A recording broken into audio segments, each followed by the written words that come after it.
Hey. Happy Wednesday, everybody. Super excited to be here. Okay, I'm just going to give it 1 second here and we will get started. If you are, as always, if you're live, please say hi so I can say hi back. And then that always gives me also like a little validation that the technology is working. Today we're talking about team, which is just very, very near and dear to my heart. Running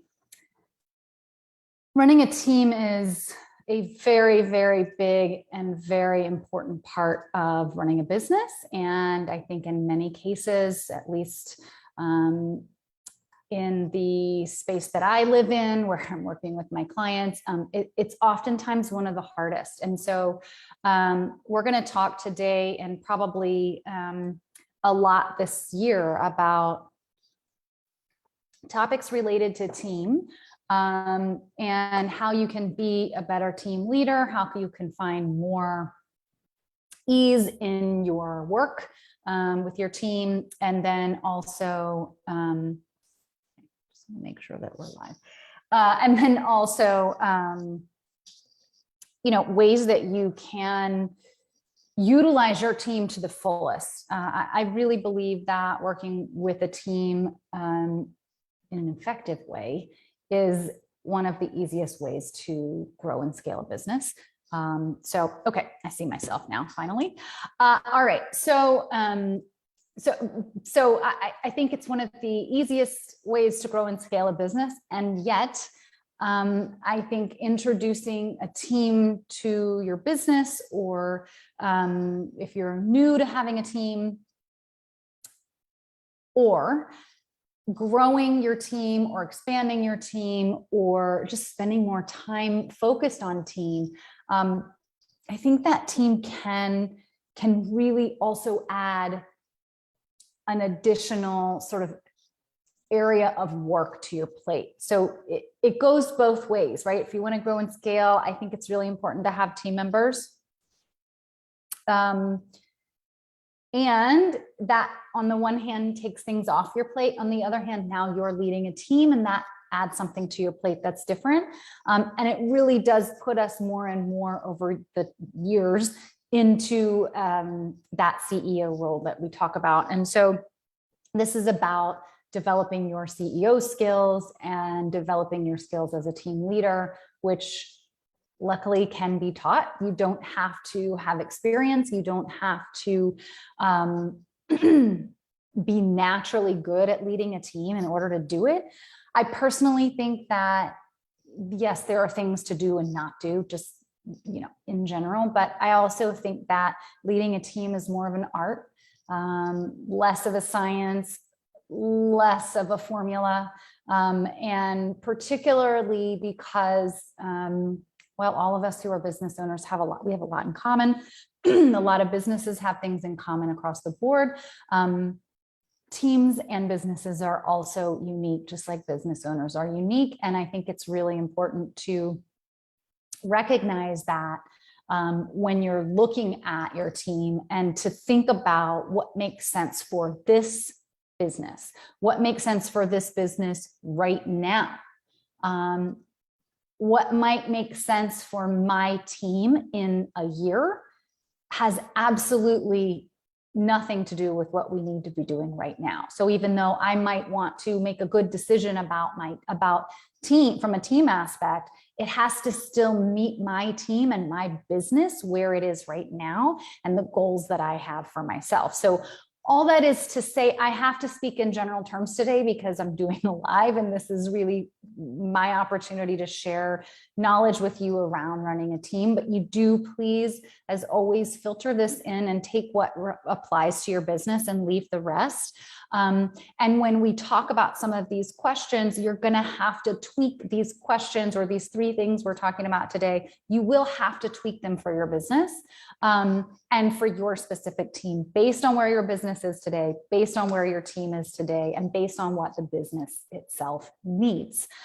Because again, what's right for a new team is not necessarily going to be right for a team that's been working together for a long time.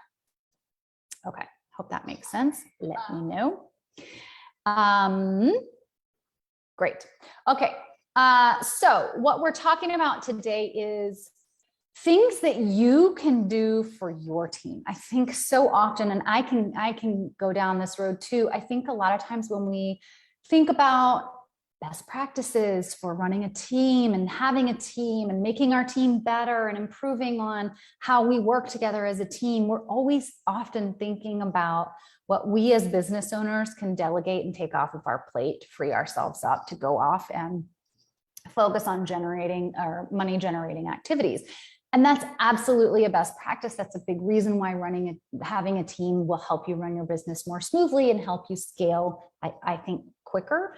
I think it's also very easy to get into the space of always thinking about team from the perspective of what can they do for me, which I do not think is a bad thing. That's absolutely part of this equation. How can I receive more support, right? A lot of us had a conversation with a client the other day, and we talked about being fiercely independent and how that oftentimes makes it harder to receive support or to receive the support that we really need.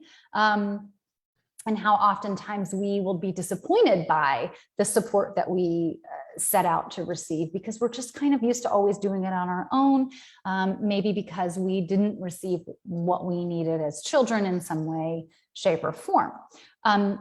Little side note, if you consider yourself to be fiercely independent, I did a live, I don't know, maybe several months ago now. I'll see if I can find it. Actually, I'll make myself a little note and I'll put the link here in the comments, or you can search for it.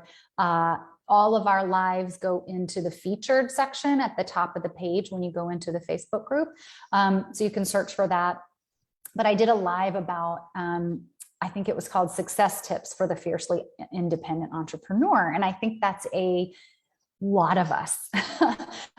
So while this is just a long preface to say, while I think a lot of us have challenges around receiving support, receiving the right support, how to get the support that you need, how to delegate, why delegating is so important, and how to get better and better and better at delegating, that's not what today's conversation is about. I think those are really important points when it comes to team, but that's just not what we're talking about today. What I want to talk about today is what you can do for your team. Not, I feel like I'm now quoting, is it JFK? Like, ask not what you can do for your country, but what you can do for your team, right? But that's what we're talking about today. So I just want to sort of set that out up front. There are lots of topics we could cover, and I'm going to focus today just on what you can do for them.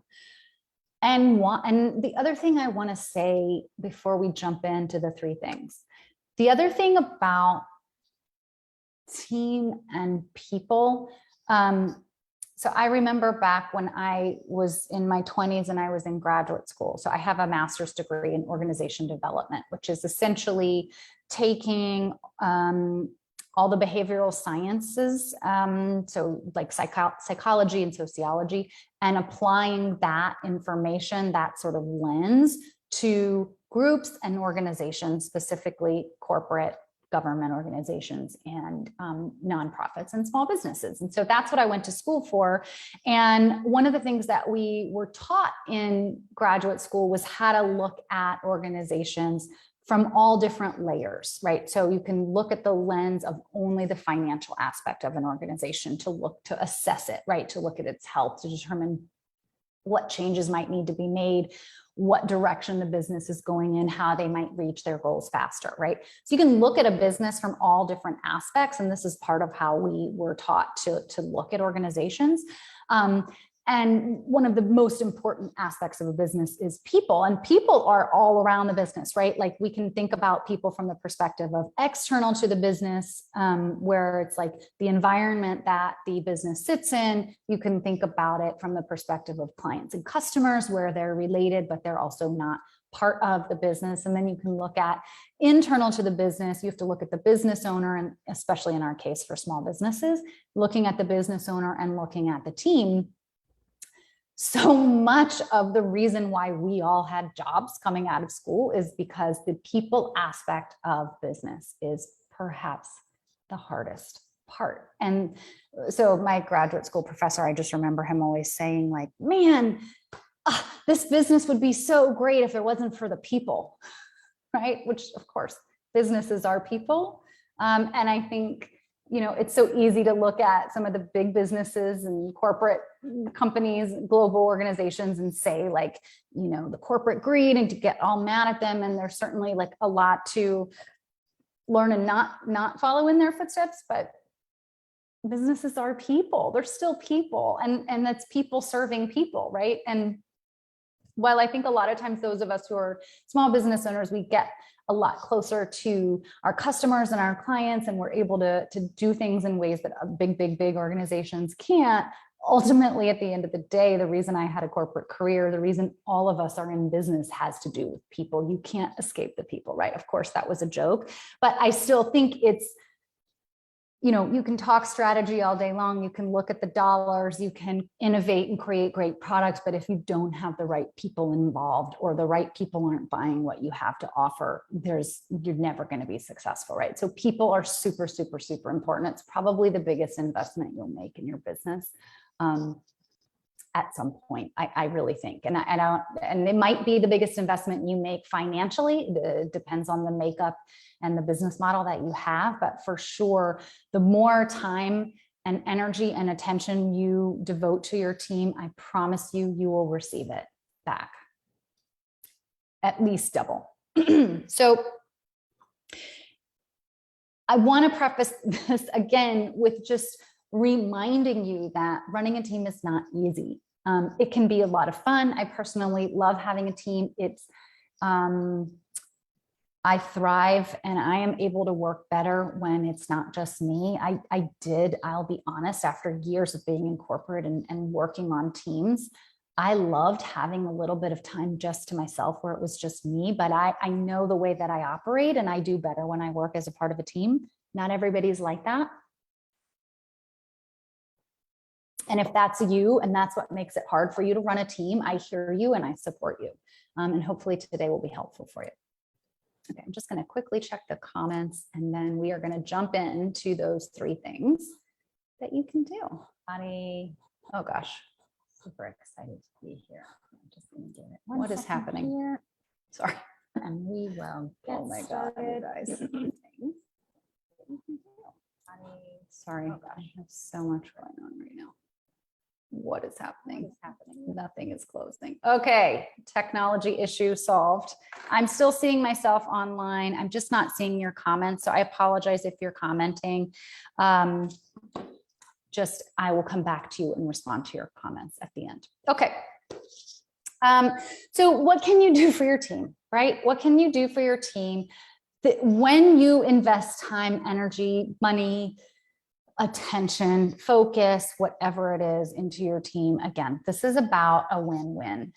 This is about you getting something back, but also, you know, having a team is about creating an environment, adding extra bonus skills, extra bonus brains, extra bonus ideas, and then of course, time.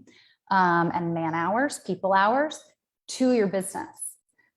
So it is really important. And I think a lot of times it's when somebody comes on board in the beginning, it's really important to spend some extra time with them, more than you would, you know, once they're onboarded and, you know, part of your well-oiled machine. It's really important to spend some extra time with them in the beginning, or to have somebody on your team spend some extra time with them in the beginning, depending on how your business is set up and how your team is set up, so that they are really get an opportunity to be integrated. Even if somebody has a skill set that you don't have, and you don't really need to bring them on and train them and teach them how to do their job, it is really important, I think, to train them on you, or to train them on your business, or to train them on your values, to explain to them some things about the way that things get done, about your values, where you're going, your vision, so that they can really dial in. So the first thing that I like to do when I bring a new team member on, And I do this at multiple phases of their journey. So let's say I bring somebody on and they stay with me for at least a couple of years, right? I ask this question in the interview. I ask this question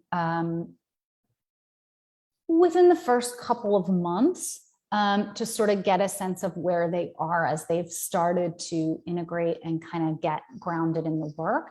And then I continue to ask them this question periodically as we work together. And this question is, what do you want to do? What do you like to do? What do you want to do? And sometimes it can be depending on the person and what type of role they're in or what type of service they provide. You know, it might be something like, what's your favorite part about, like, so if you bring on a web designer, asking them what's their favorite part of that element will give you insight into, it's because what their favorite part is probably also what they're really good at. It's probably also their genius. And just because I have a web designer and I think I know, I'm not a web designer, I think I know what a web designer does. And then maybe they tell me that their favorite part is, I don't know, the branding aspect of it, right? Bringing together the visual components and colors and fonts and graphics and the visual component of an organization and reflecting that on the web pages. Maybe that gives me a sense of another element, another way in which they can help me. I'm now elevated in the sense of how I look at the website going forward. Maybe I have a virtual assistant. Virtual assistants are great examples because I think VAs really run the gamut. When you meet with a VA, I've hired 2 VAs so far in this business, 2.5, and they run the gamut on their area of expertise, or even those who really serve as generalists. If you ask them, they will tell you the stuff they really love, right? So some VAs will say to you, yeah, I can do that job description. I can do all the administrative tasks you have there. I can also help you with technology, and I can also help you with the graphics. But if you ask them what they really love to do, like their favorite part, and if their favorite part is graphics, that gives you insight into not only what they can do for you, but also the direction that their career is going in. And that also gives you an opportunity to understand over time, you know, how do I say this? Is your business going in that direction too? So again, I'm going to keep on this VA. Let's say your VA wants to do graphics. What you may do over time is you may start to go, oh yeah, you know what? I was fine with the graphics that we had, but if you really like graphics, I would love it if at some point we could give you a graphics project. Maybe you could refine our graphics and redesign them or take them to the next level. You know, I really like these graphics, but these ones just don't do it for me. Could you make these better, right? So maybe that's something that you otherwise wouldn't have given to this person, but because you know they really like it, your business is going to benefit from it. You're going to benefit from it. And this is all, of course, assuming that this is something that your business needs and something that you have the money to pay them for, right? But all of this information really helps your business in the sense around pulling out their genius and letting your business benefit from this person's expertise, this person's genius, and it's also the thing they love to do. So if you are working with each team member and again, assuming what it is that they love is also something that your business needs, and that's a really important caveat to make. But if that's the case, you're also helping them be happier in their role with you. You're allowing them to stay more in their zone of genius, which means you probably have at least a potential of continuing to work together for a long time. Because one of the things that I learned over and over and over again in corporate, and it was really, really hard for me to watch, was watching so many rounds of layoffs, watching companies have a dip in their revenue and laying people off as a result, because that's the first response for many organizations is, okay, our revenue's gone down, let's cut some expenses. Okay, it's not wrong, but it oftentimes this is not a grand, I can't make this sweeping statement for every organization, but oftentimes what I saw from my clients when I was in corporate, because I was consulting around some of these things, the business would make a decision that ended up in hindsight being very short-sighted, and it solved the problem on the front end, in the short term, but in the long term, they had to go back out and spend money on recruiting, spend money on hiring people, spend money on sign-in bonuses, and then you have to train people, which is also expensive. And so hiring is very expensive. It's time, money, and energy, right? And ultimately, in an ideal world, you want to bring someone on who can stay with you for a while. Now, that's going to depend on the needs of the business and that role and that person, right? It's not to say that you need to force, if somebody is not working any longer, if it's not making sense any longer, absolutely. There are times where I think it's very natural and very normal for businesses and team members to part ways. And I'm not trying to force, a marriage that doesn't work. But what I saw over and over and over again at a big level in big organizations was this tendency to not want to invest in people. And it 9 times out of 10 was a disservice to the business. And the other lesson we learned in that is how expensive, and I wrote reports on this, how expensive it is to bring on new people. And it's not just the dollars, but you lose, oh God, what's the term? There's a term for like the knowledge that the person had around the business. You lose that. You have to kind of start that over again when someone new comes on. And then the whole sort of training aspect, again, training them about the business itself, training them on, you might be an expert, whatever coder, but you have to learn how to do it for this particular client and what it is that your purpose is here, right? So it does change, and you do have to learn. There is a learning curve when you walk in the door in any organization. And so for you as a small business owner, learning from some of this stuff, if you want to maximize your investment on bringing someone on, that means you want them to stay as long as makes sense for the job, for yourself, for the business, for them.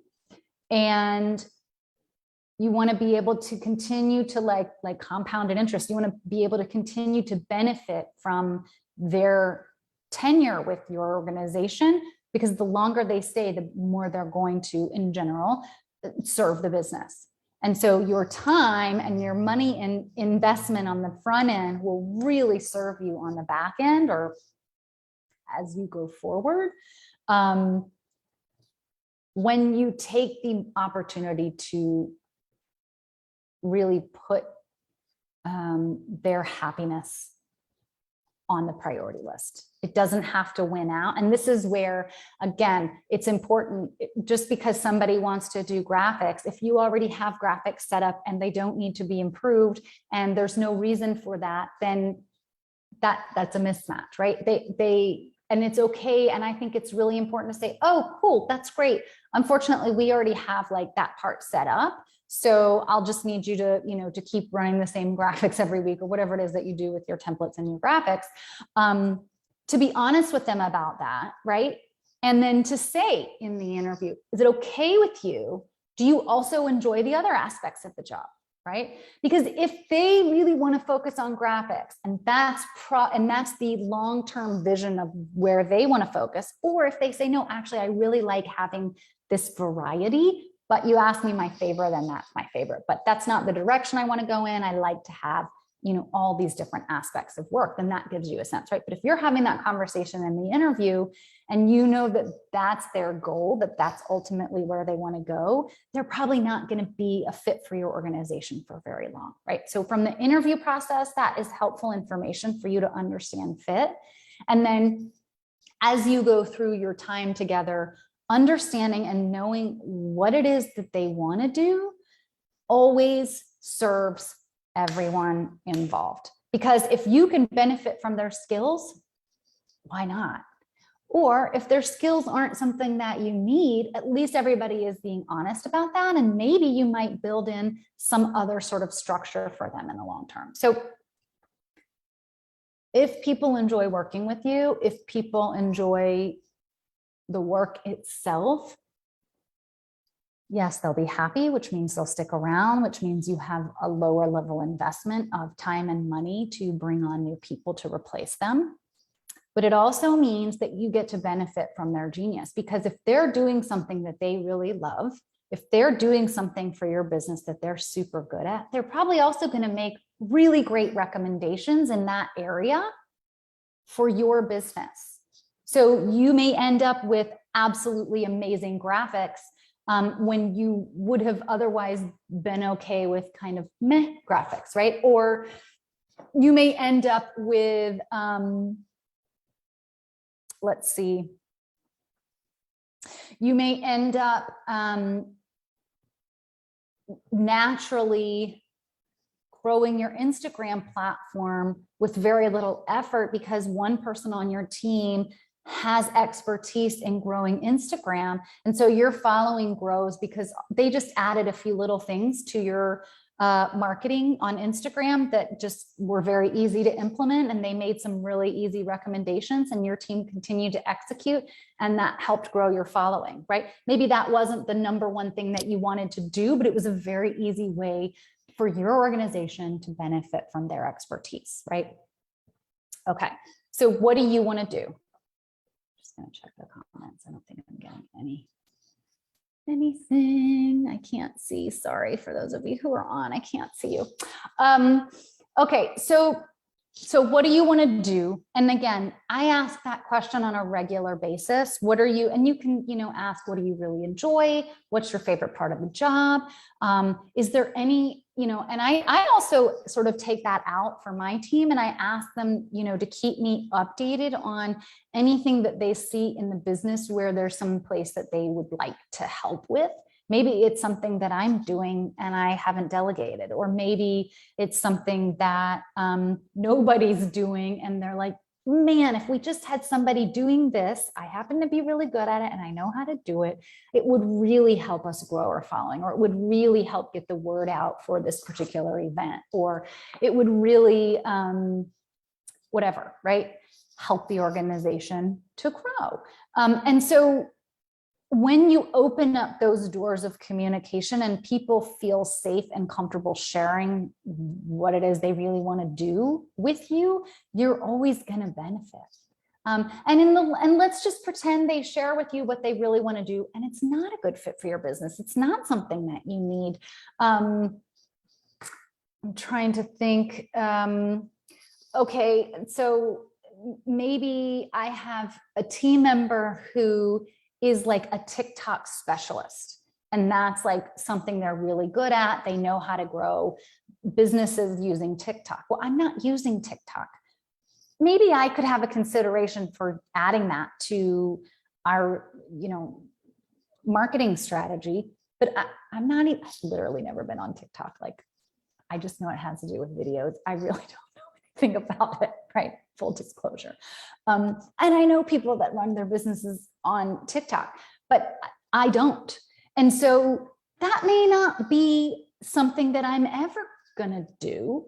And that's also okay. But if my team member is supporting me in one area and that's really what they prefer to be doing, then we can at least kind of know that in the long term, that might be where they ultimately choose to go. And that's okay, right? Like that's okay. It's not about, okay, don't hire the person, or it's not about let them go before they let you go. But it is important, I think, to have that open, honest communication so that your team members feel that they can share those things with you. And I think too, feel free to take this if you want to adopt this for your business. For me, one of my greatest values is doing work that you love. It was important to me when I left my corporate career to find a way to love my work at a deeper level. I was really like intellectually challenged by my previous career, but the rest of me was just not happy in the last few years. And so it was really important to me personally to do something that I loved. And then I added to that I only work with people who do work they love, or I work with people who want to love their work. Okay. So those are my clients. My clients are people who have work that they love. That's an important value to me. So it's also an important value to me to have team members who love their work, who are doing something they love, who are, building their own businesses, of which and then also being a part of mine. So that's a value that's really, really important to me. And I think that's just a little bit of a side note for hiring people is that important to you? Is it an important value for you, for your business, to hire people who really love what they do? And if it is, then make sure you're asking questions about that in the interviews. Okay. So number one, asking your team, what do you want to do? What kind of work do they love the most? Where is it that they geek out? What's their favorite aspect of the job? Excuse me. 3 things you can do for your team. That's one. The other thing I think that is so important, and I think gets lost all the time, is, and this has to do with communication, but it's communication specifically where you share with your team a little bit about what's in your head for your organization. So it's really about sharing with your team openly and honestly about where you're going. So sharing your vision, sharing your top priorities, sharing your goals for the year, example, so that they understand, right? I think a lot of people say, well, of course, I just want to grow my income and my impact and keep growing. So isn't that obvious? Do I need to keep saying it? Yeah, I think you do. I think it really helps people.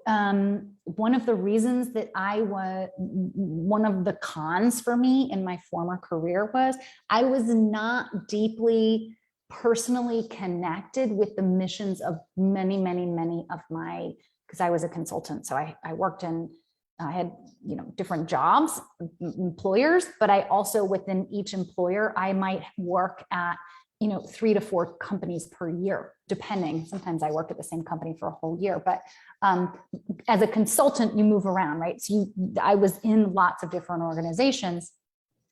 And oftentimes I noticed that my fulfillment levels were higher or lower based on whether I was really excited about the mission of the organization that I was consulting to or not. And that was really hard for me because on the days where I was working really hard, on the days where I was putting in what I felt to be too many hours and really wearing myself out, sometimes I would say, why am I doing this? I'm just serving a mission that I'm not even really tied to, right? So again, going back to the interviews, this is sort of like a sideline item, but can you see how I'm hoping that those of you who are interviewing for potential new teammates, you're thinking about some of these things, and maybe you can discuss some of these in the interviews. For me, it's important also that people who are on my team are down with the mission, down with where we're going, down with our vision. because I'm actually bringing them on to get us there, right? To take us further and further towards our goals. And if they're not excited about the goal, that's not as exciting, right? They're not going to be as motivated. They're not going to be as naturally able to help the company get there. So if you're sharing your goals, your vision, your mission, well, your mission, of course, but your vision and your goals, then I think every time you make a strategic decision, every time you decide to provide some sort of update, every time you set a goal within a goal, I think it's really important to share that with your team. I'm hoping to sign, or hoping, I don't like saying hoping. The goal now is to sign 1 new client per month. Share that with your team. Let them hold that intention for you. Let them celebrate with you when you sign 2. Let them be in on the secret, right? Let them understand what it is we're all working towards. Because this is obvious, but if the business succeeds, then they succeed too. Maybe they have their compensation tied to the business success, maybe not, depending on your business model. Everybody on my team is an hourly rate freelancer, but each of them know, and we've had very clear conversations about this is the number of hours that each person's working per month for now. But we've all said every single time we revisit this, we reassess based on where the business is, based on what the business needs, based on what the business can afford. Because as my business grows, I will have an opportunity financially and time-wise, and there will be more to do for my team to expand their number of hours on this business, right? So if their role can grow, if that's what they want to do here, the bigger we get, the more money we bring in, the more we grow. And so if I share with my team this month's goal or this quarter's goal from a perspective of signing on clients or whatever it is that I'm going to be doing or offering, they get to help me do that, right? The other piece around that is, hey, guess what? Like, more heads are better than one, even if you have a really good head on your shoulders and you're really clear about your strategy and you have a great business coach and you have great people supporting you. It doesn't always mean that you also can't open your mind to doing something a little bit differently or to tweaking how you go about accomplishing your goal. And your team is going to be better poised to help you get there if they also are able to say to you, hey, I love that. Have you thought about adding a little something in your weekly emails to this point? Have you thought about changing your Instagram bio to highlight this new offering? Right? Things that you may or may not have thought of, right? But it gives them an opportunity to look at the organization from their special expertise, from their role, knowing where we're going, knowing what the goal is, and saying, ooh, here's another really good idea you might want to consider, right? And of course, as the business owner, you can say yay or nay to that. But if they don't know where they're going, if they don't know the big goals and the smaller goals, then you don't get to benefit from their expertise because you've already decided. And if you get to a point where all you're doing is delegating to your team, they don't have an opportunity to provide that additional value, to provide that like expert opinion, to say, hey, have you thought of?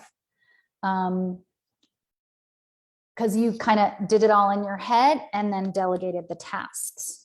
Right? And there's nothing wrong with delegating. And I think there are certain roles on teams that are more delegated and other roles that they just have roles and their job is to figure new things out. Like your marketing strategist, for example, needs to come up with the plan, right? But I think, again, the piece, the point is with this number, oh, there goes my shoulder. The point is with this question number 2 or this second thing that you can do for your team is just letting them in on a little bit of what's going on in your mind. Letting them in on, I really want to work with these types of people this year. And I'm going to stop working with these types of people. I've niched my market down a little bit, and I'm going to work only with women and not with men anymore, or something, right? Giving them that perspective, let them know that, let them know the big decisions that you've made. And then again, let them know some of those smaller decisions that you've made that may seem inconsequential to their work, but actually really aren't. When everybody knows the direction that you're going in and the goals that you have, everybody has an opportunity to contribute in a better way. I hope that makes sense. Okay. So number one, what do you want to do? Number two, where are you going? This isn't really a question to them. You're telling them, you're communicating to them where we're going. This is the vision. This is the goal for the year, for the quarter, for the month. And then number three is really closely linked to that, but being very clear about how each person's role and each person's task list ties back to that vision, ties back to that big picture, ties back to accomplishing that month's goal. Because so often, and this is again, this is what I'm suggesting is very common practice. It's good best practices, I would say, in like talent management circles. This is how you lead teams well. This is how you really benefit from and create a cohesive team. But I also can tell you from my experience, I can validate this. This isn't just textbook. It's also fact. I experienced this as fact in my own personal experience. When I was in corporate and when I was having a harder time enjoying my work, it was because, right? Remember when I said earlier, some of the missions and visions I wasn't personally attached to. So the goals that some of the goals that some of the organizations had, I also wasn't really very connected to. Maybe they wanted to cut costs. Well, okay, I didn't really care about cutting costs. That wasn't something that was important to me for them. I wanted them to feel like they were running their business better. And I wanted to help them do that without spending a ton of money. But for me, the cost had to be one factor, versus the driving force. That was just uninteresting to me. I wanted to help them run a better company, and I couldn't do what I was really good at. It sort of like fought. I wasn't able to do what I was really good at, which was help them run the people aspect of the organization, because they were so determined to cut costs that it actually, I had to, it was, how do I say this? Like, it took away from what I thought my goal for them was, right? I hope that makes sense. And so when I looked at my task list sometimes on a daily basis, even though I could link it to the goal wasn't important to me. So I felt like, why am I here? Like, what am I doing, man? Right? Ideally, you don't want your people to feel that way, right? You want them to know, hey, I'm doing this thing that seems administrative and tedious, where I'm moving an email list from one system to another. Okay, that seems really administrative. It may or may not be interesting to someone. They may just be, downloading spreadsheets and double checking data, and that might feel tedious and like, does it really matter? I'm just going to move it in, right? But why does it matter? Because this is a company that really cares about their audience. This is a company that really cares about their people. And these are people who might purchase from this company. And we want to take care with that as we move from one system, which isn't working, to another. I'm making this up. We want to take care with that so that we get an opportunity to use this new email system to communicate with our clients, because this is a company that really runs on their newsletter, and they make sales every month with their newsletter and the emails that they send out. They have a large following. It's a primary way that they communicate with their clients, right? So then I can take that seemingly tedious, detail-oriented, administrative task of like comparing spreadsheets, but I can tie it to the values of the organization, how this is going to help the company grow, how this is going to help the company serve its customers, how this is going to help the company continue to achieve its mission in a way that's going to be better because it can more seamlessly communicate with its clients and customers and audience, right? So now I don't mind as much doing this thing that I don't love, right? Which is getting a little bit off topic, because you're not going to love every single thing that you do, right? But if I can't tie what I'm doing to the big picture in some way, it starts to lose meaning. It starts to lose a value. And that's not to say that you need your team to like love every task they're doing and be super passionate about it and like love the spreadsheet, right? And it doesn't have to be, you know, rainbows and puppy dogs and unicorns all the time. But when you tie them back to that vision, when you help them continually understand, sometimes it's obvious, but sometimes I think it's really helpful to just say, I need your help with this thing, and here's why. Here's why I'm asking you to do it. It helps them want to help you. It helps them want to help your customers. It ties them back to the work that they love, to the reason that they're helping you with your business in the first place, the reason that they're interested in serving your mission. And no, it doesn't mean they won't make a mistake, and it doesn't mean they're going to do everything perfectly and they're going to be like, you know, loving life every single minute. But it will help them to stay connected. It will more likely drive them and motivate them to do a good job, to stay connected, and then to also notice, I don't know, things that are wrong in the system. Let's say with the email example, you know, maybe they get to the new email system and they go, oh, you know what, this little section of how you set up the newsletter is different than the old one. I think we have an opportunity here because our people really love blah, blah, blah. Maybe we, because they like to respond to our newsletters, maybe we give them an opportunity to respond because the email system sets it up that way, right? It has a little response opportunity, right? A button or a way to communicate, right? So if they have that tie-in, they're more likely to notice an area for improvement. They're more likely to notice a problem. They're more likely to be able to make the thing that they're doing accomplish the goal that it has. And again, that sounds so sort of obvious, but it really makes a difference when it comes to people's motivation. It really makes a difference when it comes to people's fulfillment.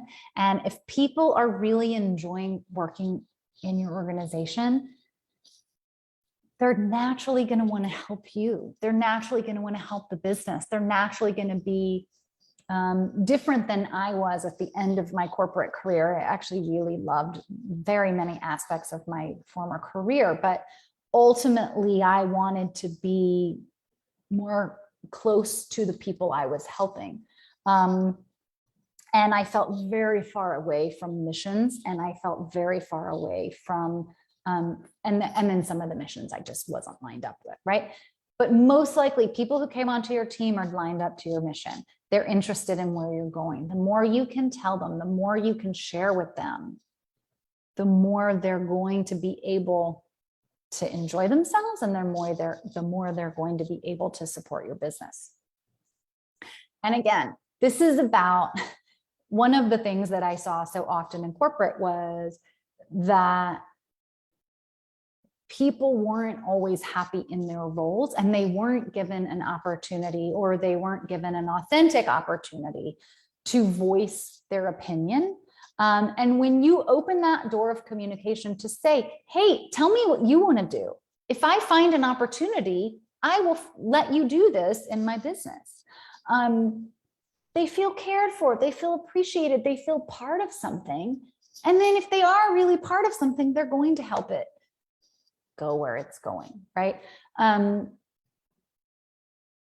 Employee satisfaction or, team member fulfillment is I think a really, really important aspect of running a good business. And it's so often overlooked. It's often taken for granted. And I also think the other thing that we've already talked about the 3 things, but I think the other thing that you as a business owner can do is to keep asking yourself what you can do to support your team. Yes, your team is there to support you. Yes, they're there in many cases to take something off your plate. Yes, they're there to help your business grow and you're paying them for it. There's a lot your team can do for you. And when you think about your organization as a system where, just like the body, if you injure one part of your body, the other parts of your body are affected, right? The more you can do to help your team, the more happy the business is that runs. It's going to make you happier. It's going to make your clients happier. Everybody's going to be just everything, goodness begets goodness. And I think that the nuance here I want to offer you, or the takeaway I want to offer you, whether you take all 3 of these things or none of these 3 things, is if you regularly communicate with your team members to get a sense of how they're feeling about their role, how they're feeling about the work, how they might be able to contribute to your goals. And this also kind of goes back to, well, what do you think we should do? I was going to do, this is our goal. This is how we're going to get there. Do you have any suggestions from your perspective and your role of ways that we could improve this, or ways that we could get there quicker, or ways that we could do this with more ease as a team? Is there a way to, make it less work, whatever it is? Asking them, keeping that door of communication open on a regular basis. This is a long-term, in theory, I hope for you, relationship. And so keeping that door of communication open, continually checking in with, this is why it's important to me that I give you this task, because I want us to get here. And this is how your task lines up to the vision. This is where we're going. This is our vision. These are our goals. Let's go. And then also, what do you want to do? What are you good at? Where else can you help, right? Continually asking these kinds of questions, continuing to check in on how your team members are feeling about the work will always, always, always benefit your business. And again, I'm not saying that you're going to tailor your entire business to the favorite parts of the job that your team members have. I'm not saying that. It still has to make sense for your business. But this is where you really get to tap into people's genius and let that help serve your business, again, where it makes sense for the business itself. Okay, I hope that makes sense. I apologize, I can't see the comments today. If you have questions, if you have comments, please put them here. I will come back in shortly, and I'll come back in tomorrow again, and I will answer any questions you have. I'll respond to any comments you have.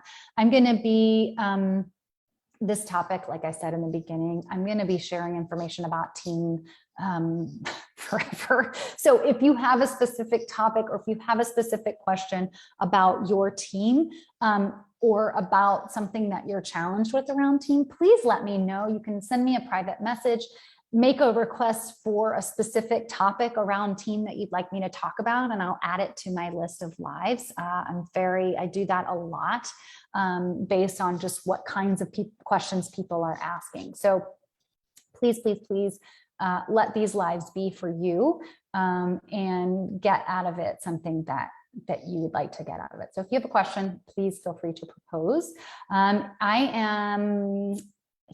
go ahead and share this. I don't have links yet, but I'm getting ready to do a fun little offer. I do this like maybe once a year, and I'm going to offer some free coaching sessions. So if you're challenged with your team, if you're nervous about something around your team, one of these free sessions would be a great opportunity for you to get some free support from me specific to your organization, specific to your team, and we can jump in and get you some help around that. So I will be announcing the information and sharing the information, so you can just book a free call with me.